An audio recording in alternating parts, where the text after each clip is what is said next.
Soc el Josep Casas, paradista del Mercat d'Hostafrancs. Jo sóc l'Enric Camproví, de Pirinat Carn Ecològica, del Ripollès, i també baixem el bestiar al Baix Llobregat, també.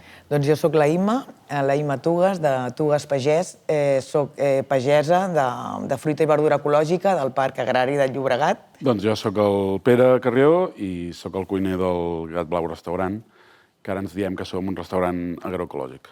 Jo trobo que des del comerç de proximitat, com és el cas dels mercats, doncs hem de tenir un producte de qualitat, i per tenir un producte de qualitat hem d'anar agafats tots de la mà, no? Des de la restauració, l'agricultura, la ramaderia, i és un punt afegit, un valor a tenir en compte per poder-nos diferenciar dels altres productes amb un producte de qualitat, fresc, també en benefici al canvi climàtic que tenim a sobre, que per les generacions que venen darrere nostra es trobin amb una cosa assentada que sigui fer país. Que hi hagi un bon circuit des dels ramaders als agricultors, amb les parades i els restaurants, ens acosta una mica cada vegada més a la sobirania alimentària. Sí, senyor. Sí.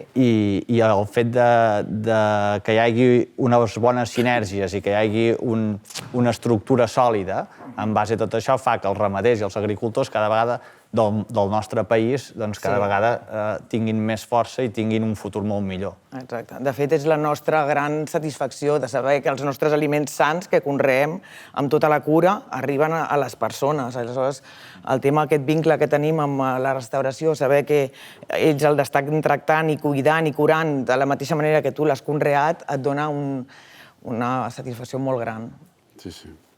Bueno, a nosaltres, diguem-ne, ens serveix per connectar-nos amb el país, amb la terra i el país, diguem-ne. El fet de gastar productes de proximitat i ecològics. I, a part, és l'instrument poder més gran que tenim per incidir en millorar les condicions de vida de la gent que està en el territori, que són els que preserven les seves capacitats productives.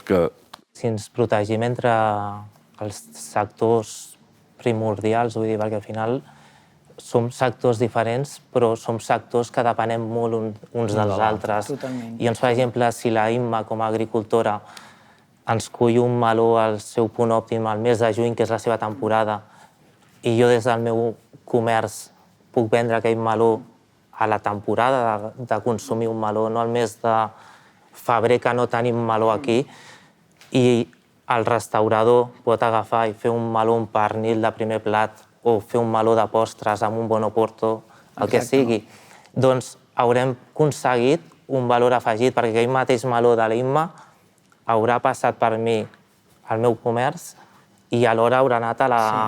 Quan no hi ha intermediaris, tots entenem el que costa conrear, el que costa tenir un producte bo, i no donem tanta importància ni a les mides ni als colors, i no utilitzem tants envasos, vull dir, tot és molt més sostenible.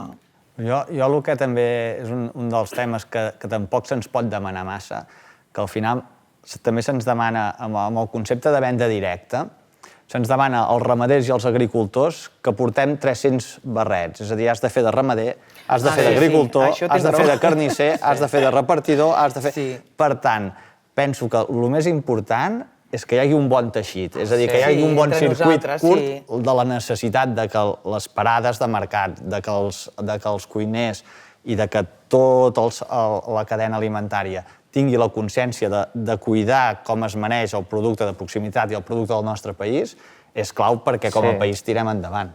Jo sempre dic que quan vam fer el pas ens vam adherir al quilòmetre zero, diguem-ne, i vam fer aquestes transformacions, intentar ser sostenibles i saludables, en dèiem llavors.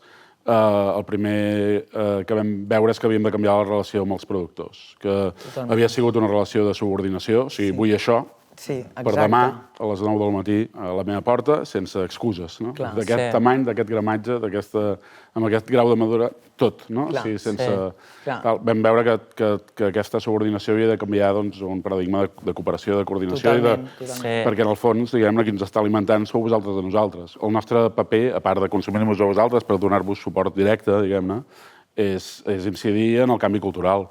Canvi cultural que faci possible una alimentació dimensionar del territori i una mica posar les ciutats al servei també una mica del territori en aquest aspecte. Jo crec que des de casa també ja es comencen molts valors i, per exemple, la gent de mercat que ens ve a comprar a mercat, doncs ja sempre sol venir tota la mateixa família i et va venint a comprar-te el producte. I doncs això també ja són uns valors que s'inculquen des de casa i és el que parlàvem abans de l'exemple del meló, doncs aquella gent s'espera a l'estiu a menjar meló perquè saben que fins a l'estiu no és l'època de menjar-lo. Jo crec fermament que cada vegada hi ha més consciència i les persones cada vegada tenen més en compte de pensar, d'estar-se... O sigui, perdre el temps en formar-se, en saber d'on venen les coses i d'això t'hi va el teu propi benestar, de la teva família i dels que t'envolten. Vull dir, és molt primordial, sí. Sí, el tema de la pedagogia és bàsic. Exacte. És bàsic per tornar a arrelar una mica la gent amb el territori. Però bueno, el maco és que nosaltres, la pagesia, per exemple, hem estat molt de temps amarrats a la terra i no aixeques el cap. I llavors anaves a picar portes de persones que no estaven sensibilitzades amb el teu producte i te'l malvenien d'alguna manera.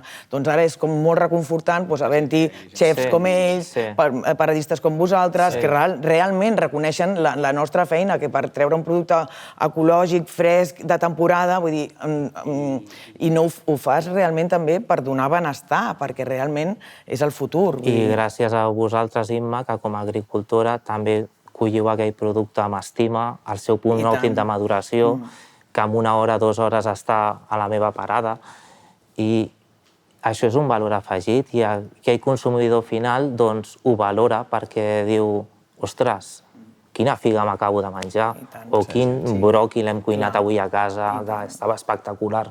El producte de proximitat, nosaltres a casa hem de ser lleials, vull dir, tenim una norma a la parada que si no és producte del moment no en venem i sí que et tanques portes perquè hi ha molts productes que podries estar venent durant tot l'any, però hem seguit aquest lineal i el seguim i el mantenim i si ara ve algú i ens demana una síndria, nosaltres les hem acabat, doncs ja no en tenim.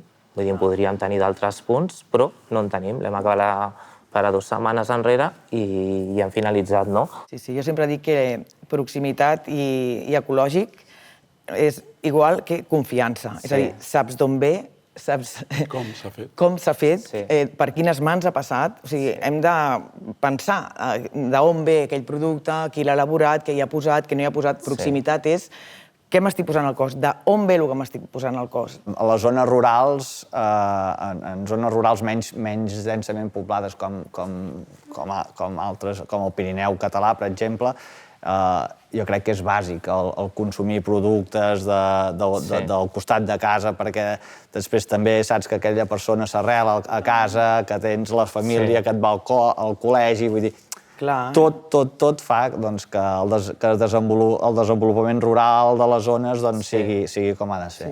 Però la temporalitat, poder és la demostració, és allò quan algú posa en dubte el canvi climàtic, jo sempre dic, no coneixes pas cap pagès, no? O sigui, si coneixes un pagès, no ho posaries en dubte, no?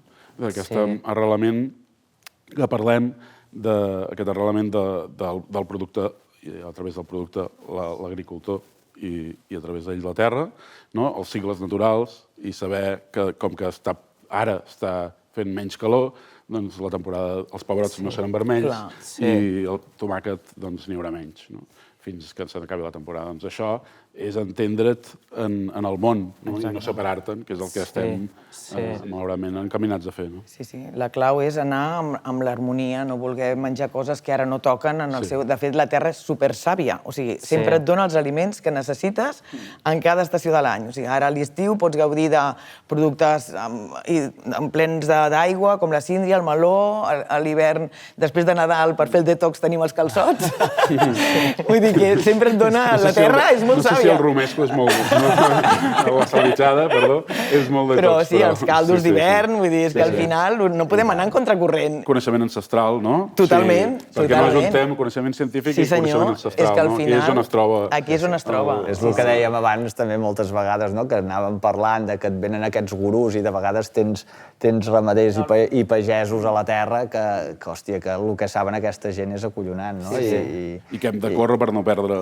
Exactament. I que sí, que els hem d'escoltar molt més. I hem de garantir que aquest coneixement es transmeti, per tant hem de garantir un relleu, per tant hem de garantir que les condicions de vida... Sí, i això només s'aconsegueix comprant i gastant producte de proximitat i producte del territori. I pagant-lo un preu just. Sí, el més trist del món és quan tu, que t'agrada realment viure de l'agricultura i de la ramaderia, veus que et passeges pels pobles i que es van tancant explotacions perquè no hi ha relleu.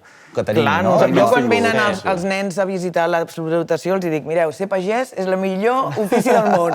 Veieu el sol, veieu la lluna, podeu fer exercici mentre colliu, podeu fer... Jo crec que hi ha futur i realment ho veus, no? L'hem de fer, no? Però que hi és a dir, que no viu... Jo com a ramader no he vist malament, al contrari, hòstia, és un ofici que... Si no fos perquè ens costa arribar a final de mes. Tant de bo pogués transmetre la passió que jo tinc pel bestiar i per les meves vaques a tothom, m'explico? Perquè realment és una cosa que, ostres, fot goig poder anar a treballar cada dia amb ganes, no? Perquè t'agrada el que fas, no? Dius, hòstia, això què més vols? O que també siguem més rentables i els nanos vulguin viure d'això. Vosaltres feu l'exercici d'integrar els costos econòmics, socials i ecològics en el vostre producte, i això també ho hem d'entendre. O sigui, si no us ho paguem a vosaltres, si no paguem aquests costos ambientals a vosaltres, els haurem de pagar per un altre costat, indubtablement. Poder no nosaltres avui, però com a societat tard o d'hora els haurem de pagar. Només has de veure aquest any amb els incendis, per exemple, no? És a dir, el fet de l'abandonament del món rural, que es trenqui el mosaic agrícola que hi ha, no? Que hi hagi un camp d'oliveres aquí, un camp de cereal, les vaques pasturant les ovelles, tot això, que això no hi sigui, fa que a nivell de societat siguem molt més pobres i que ens costi molt més a nivell de bombers, de no sé què, d'incendis, molts més recursos al fet de cuidar el territori. Per tant, és que és evident, és una cosa que penso que és de calaix. Doncs res, jo com a paradista, dar-vos les gràcies per haver compartit amb vosaltres aquest bon moment i per més estones així, I tant. I res, i rock and roll sempre. I tant, jo també m'ho he passat molt bé, realment ha estat superinteressant. Esteu tots convidats al Ripollès a fotre'ns un bon entrecot, ja ens el cuinaràs tu, no? Allà dalt a l'Orri Vell i si ens pugeu unes carxofetes o el que sigui. Jo ho tinc més fàcil, podeu venir, collir 4 figues i degustar-les al moment. Doncs sí, jo també us vull donar les gràcies. Ha estat una jornada molt enriquidora i estic molt contenta d'haver compartit aquestes converses amb vosaltres. Igualment, no? Jo sempre vindrem a taula. Sí, allà estarem per servir-vos. No, alguna cosa m'ha après, que és important, i més hem posat cara a productes que sí que gastem i hem gastat, i això també és molt important i ens agrada molt. Posar els noms a les coses, no? Posar els noms als aliments. I tant. I res, agrair-vos que ens alimenteu. Gràcies. I a tu que ens cuinis també. I vosaltres que... Gràcies.